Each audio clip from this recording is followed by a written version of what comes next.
Hi everybody, this is Sarah. In today's video, we're going to talk about Cancer season, what it means for Cancer natives, and also what it means for everyone else. I will be doing a second video, a part 2, where we will discuss the astrology or the astrological events that are going to take place between June the 21st and July the 21st. But in this video, we're just going to discuss what it means to be a Cancer and how that energy will affect us all. Obviously, this is my take on the astrology, and because of that, it may not resonate with everyone. If it doesn't resonate with you, no worries, just pass it on by, and I do hope you find what you're looking for. Welcome to the astrological season of Cancer. It begins on June the 21st and runs until the 21st of July. Cancer is the first constellation of summer. It's situated to the east of Gemini and to the west of Leo, and it is symbolized through the crab. It's a water sign, and its ruling planet is the moon. The metal associated with Cancer native is silver, and the stone is moonstone, and of course the pearl. Now let's talk a little bit about Cancer people. This includes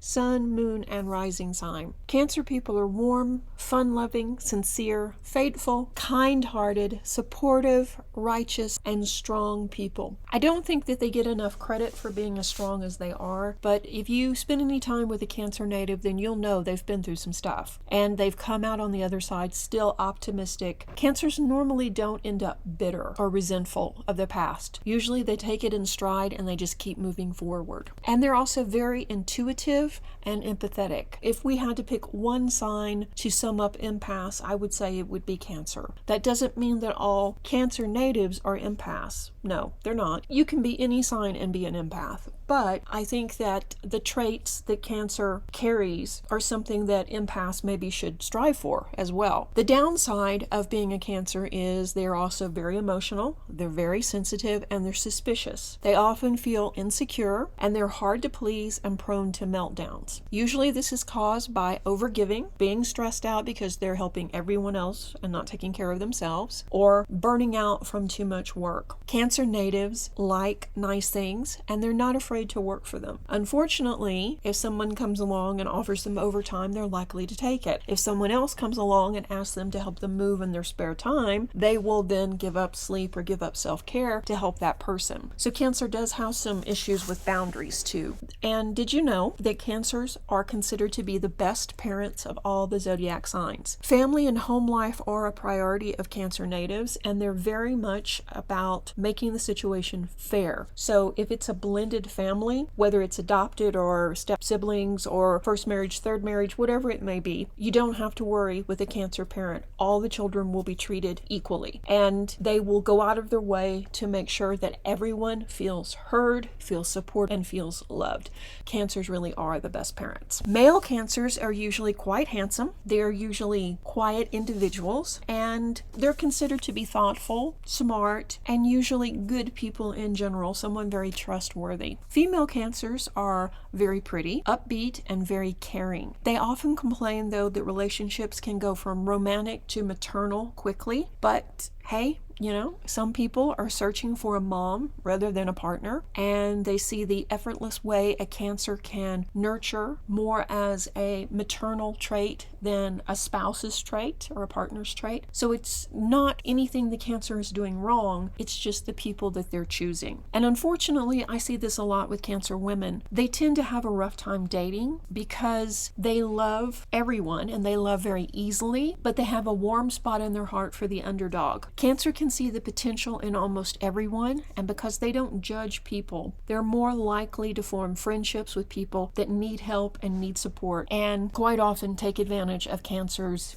nurturing ability and giving heart. Cancer natives, female Cancer natives especially, have a hard time with love until they learn to set boundaries. That's a little bit about Cancer natives. What do you think? Does that fit you, or are you totally the opposite? Let me know in the comment section below, okay? You're not a Cancer, but you're watching this video. What does it mean to you? How are you going to navigate this season, and are you going to become a better parent? What's happening? Well, as I said, Cancer is a water sign, which means that things can get very emotional very quickly. So during this time especially, you may find that you're more emotional, you're more melancholy, you're more sentimental than usual. And that's not a bad thing as long as you keep it in perspective and don't become overwhelmed by these feelings. An empath of any sign can expect to be extra sensitive during the season, and everyone else can expect a big increase in their intuition during the season. And then after that is kind of up to you. If you continue to work with your intuition, if you continue to grow it and cultivate it, it will continue, of course, to grow. If you ignore it and go against yourself, then it probably won't. But if you're unsure about how to tap into your intuition, I have some meditations and I can work with you one-on-one if you would like some help with that too. But this is not an advertisement. This is about Cancer season. So overall, I would say try not to ignore your emotions, but also remember you're not the only person going through this. So while you're thinking about everything that's ever happened to you, every relationship you've had, what's gone wrong with, this job and that friendship, so is the person next to you. Be extra patient, be extra caring, and try your best to not overreact when they start venting to you or wanting to share their emotions with you. Just be present and be a good friend. One key theme for this season is self-care. So if you've been ignoring your self-care, expect things to come to a screeching halt in your life until you start making self-care a priority. And it doesn't have to be a big change. Just an hour here and an hour there can make a big difference.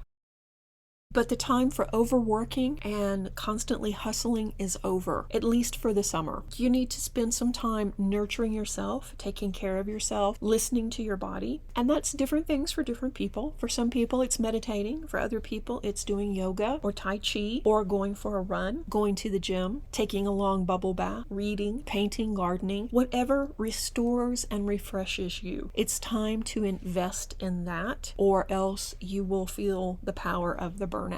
And nobody wants that, especially during the summer. And remember, you don't need to give anyone more than you're capable of giving. It's okay to have a boundary and it's okay to say no. If this is an issue for you, then work on setting personal boundaries during this time as you focus on your personal needs. And it can be life-changing. Trust me, it can be. But until we actually admit there is a problem, that we are overgiving or that we are ignoring our own needs, it's really hard to fix. Just be aware of that. This also is a great time to connect with other people and find your tribe. And that could be through a yoga class, an online class. It could be through an outing you take. But just make sure that you include time to be with your tribe or the people that also restore and nurture you. Take time to take care of yourself, mind, body, and soul. Now, if your sign is Cancer, you can expect this to be an especially powerful time for you.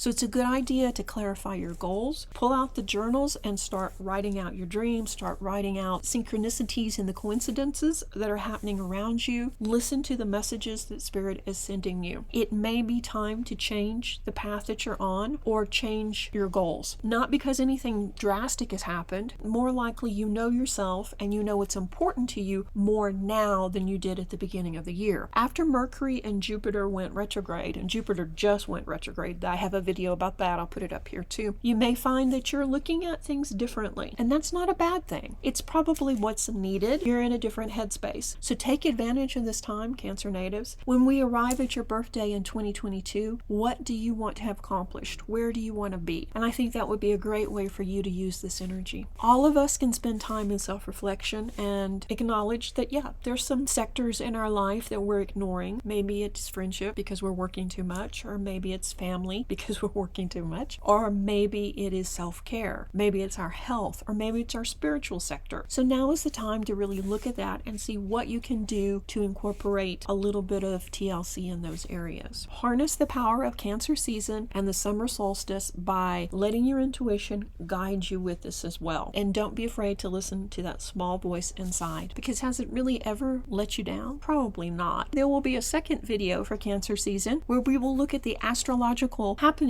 during this time period. If I try and combine it with this one, I probably won't get this one out, and I really wanted to do this one because Cancer season is really important on our healing journey. Taking care of ourselves, making ourselves a priority, looking at the things we need to change in our life. This is tough stuff. It shouldn't be, but it is for most people. So I really invite you to spend some time over the next couple of days looking at what needs to change in your life and what you can do to be a better friend to yourself. yourself. Okay, be sure and subscribe if you haven't, and let me know if you like this video and if you want more like this. The next video coming up, I believe, is another astrology video, but then hopefully in a day or two, astrology for Cancer season. Thank you so much to the patrons and their continued support. They make videos like this possible. So if you like this type of content, why not join them? I'll put a link up here and the description box below. I'll speak to you soon. Reiki blessings. Bye-bye.